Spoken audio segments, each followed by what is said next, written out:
안녕하세요. 반갑습니다. 리치고의 김기현입니다. 자, 제가 오늘 촬영하고 있는 날은 24년의 이제 마지막 날입니다. 다들 어떻게 24년 잘 보내셨는지요? 24년은 참 다양한 일들이 있었죠. 2025년에는 더욱더 좋은 일 가득하시기를 응원하고 또 대한민국 경제에도 정말 좋은 일들이 가득했으면 좋겠습니다. 새해 복 많이 받으시고요. 2025년 화이팅입니다. 자, 오늘도 이제 주간 부동산 브리핑을 제가 말씀을 좀 드릴 거고요. 지난주에 이제 말씀드렸던 것처럼 조금 이제 연말 정도에 다시 좀 바닥을 치고 다시 조금씩 수급이 좀 좋아지는 이런 상황을 제가 좀 말씀드렸는데, 수도권 같은 경우는 이제 서울은 조금 매매 수급이 좀 좋아진 것 같고요. 데이터를 보면서 말씀드릴게요. 자, 여기 보시면 이제 대구랑 세종 이제 전부 다 밑으로 내려가고 있죠. 즉, 전세 수급이 지금 안 좋아지는 겁니다. 그래서 대구 같은 세종이 꽤 많이 떨어졌죠. 그래서 전세 수급이 꽤 지금 많이 떨어지면서 전세 시장이 좀 불안불안한 모습이고요. 대구 같은 경우도 지금 다시 전세 조금씩 떨어지고 있죠.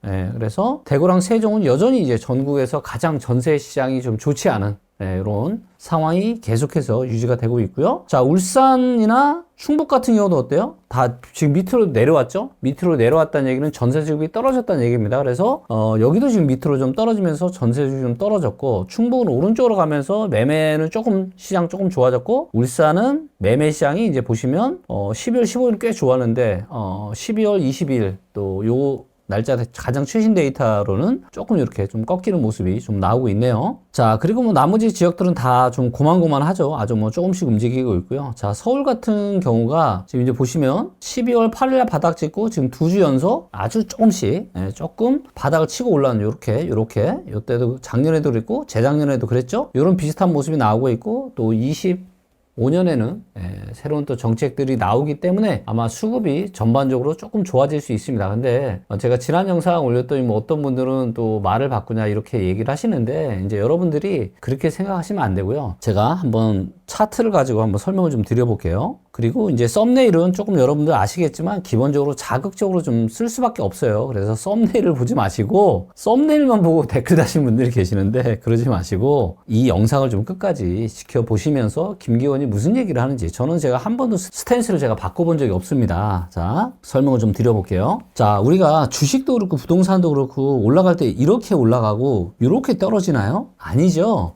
어떻게 움직여요? 이렇게 올라갈 때도 이렇게 올라가죠? 이렇게 올라가고 떨어질 때도 이렇게 떨어지죠? 그쵸? 그래서 우리가 크게 봐서는 올라가고 내려가지만 대세가 있는 거고 그 안에도 작은 파동이 있는 겁니다. 근데 주간 부동산 이 브리핑 시장에서는 이 작은 동향, 이런 작은 움직임을 얘기를 해주는 거예요. 그래서 대세는 뭐예요? 앞으로 이렇게 내려갈 수밖에 없지만 그 와중에도 약간의 반등이 있을 수 있죠.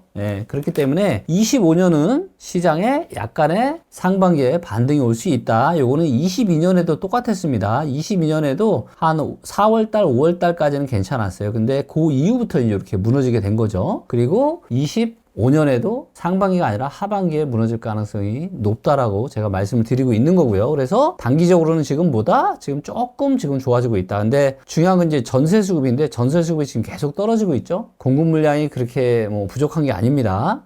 그래서 서울은 전세 수급이 계속 떨어지고 있다. 전세 폭등 이런 거 있을 수 없어요. 계속 떨어지고 있고요. 자, 그 다음에 경기도 같은 경우는 왼쪽으로 갔죠. 그래서 경기도는 이렇게 수급이 계속해서 지금 떨어지고 있습니다. 그래서 계속해서 지금 안 좋아지고 있어요. 안 좋아지고 있고, 경기도는 전세 수급이 약간 반등, 약간 지금 아주 조금 반등이 했고요. 그래서 경기도는 이제 이제 매매 수급이 더 떨어졌다. 근데 서울은 약간 반등 들어왔다. 그리고 인천 같은 경우도 위로만 올라갔죠. 전세 수급 조금 좋았는데 여전히 추세가 지금 내려가고 있는 거죠. 매매 수급은 여전히 지금 계속 이렇게 좀 떨어지고 있고요. 자, 그래서 수도권 중에서는 그나마 이제 서울 쪽이 살짝 조금 온기가 좀 돌고 있다. 약간의 지금 방향성이 바뀌고 있다. 그러면 강남이나 강북 내용이 좀 어떤지 살펴보도록 할게요. 자, 보시면은 이제 강남이나 강북이나 둘 다 떨어지고 있는데, 즉 전세 시장은 밑으로 내려가면서 전세 수급이 안 좋아지는 거죠. 그래서 수요보다 공급이 좀 더 많아지고 있다는 의미하는 거고, 그렇기 때문에 전세 시장이 좀 더 안정화될 가능성이 높다라고 지금 판단이 되고 있고, 자, 강북 같은 경우는 약간 왼쪽으로 갔잖아요. 강북은 왼쪽으로 가면서 매매 수급이 전보다 조금 떨어졌는데 강남이 올라갔네요. 오른쪽으로 갔죠. 그래서 강남이 수급이 붙으면서 그러면서 서울의 전체적인 수급을 조금 긍정적인 방향으로 끌었구나라는 게 눈에 보이시죠. 자, 그래서 뭐예요?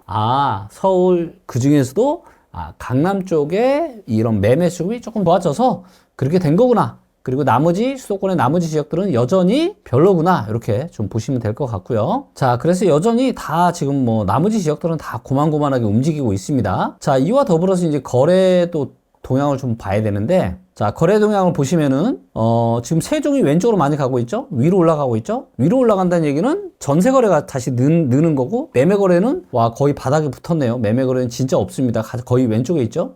그래서 세종, 인천 이런 데가 지금 거의 왼쪽에 붙어가지고 매매 거래가 거의 없습니다. 그러니까 매매 시장이 완전히 지금 거의 이제 지금 움직이질 않고 있는 거죠. 그나마 이제 조금 위로 올라가면서 전세 시장만 좀 좋아지고 있고요. 대전도 조금 위로 올라가고 서울도 좀 위로 올라가고, 그래서 매매 거래가 아주 진짜 이거는 거의 뭐 진짜 미세할 만큼 약간 올라갔고, 전세 거래는 약간 조금 더 늘었습니다. 자, 그리고 경기도 같은 경우도 보시면 매매 거래 아주 조금, 전세 거래도 아주 조금. 그래서 아주 거래가 너무 침체했다가 이제 아주 조금 지금 살짝 지금 조금 늘었다. 자, 인천 같은 경우도 매매 시장은 더 얼어붙고 전세 시장 약간 거래 늘었고요. 자, 그래서 그나마 지금 매매 거래가 제일 활발한 데는 어디냐면 충북입니다. 충북이 제일 오른쪽에 있죠. 그래서 충북이 활발하고, 충북은 근데 전세 시장이 반대로 또 안 좋죠. 자, 그 다음이 이제 울산입니다. 울산도 지금 거래가 좀 이렇게 매매 거래 조금 늘고 전세 거래는 여전히 좀 활발한 편이고요. 자, 그래서 이렇게 놓고 보면은 여전히 지금 시장은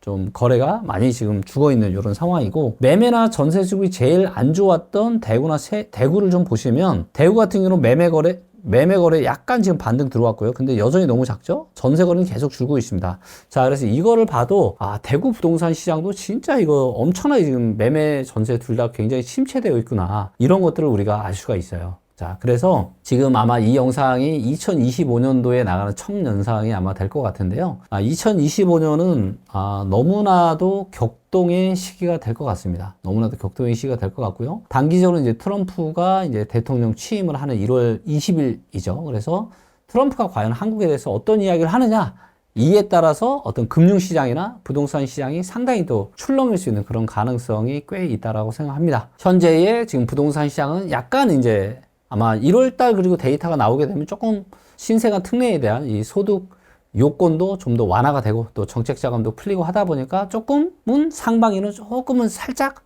온기가 좀 돌 수 있다. 이렇게 정리를 해볼 수 있을 것 같고요. 자, 2025년에 아마 지금 새해 되면서 많은 분들이 여러 가지 계획들 아마 잘 세우시고 계실 텐데, 올해 목표로 하신 부분들 끝까지 2025년까지 잘 완주하셔서 좋은 결과 잘 가져가셨으면 좋겠고요. 정말 너무너무 위험한 시기고 격동의 시기가 될 거니까 잘 준비하셔서 다들 부자 되시고 또 건강 잘 챙기시는 한 해 되시기를 응원하겠습니다.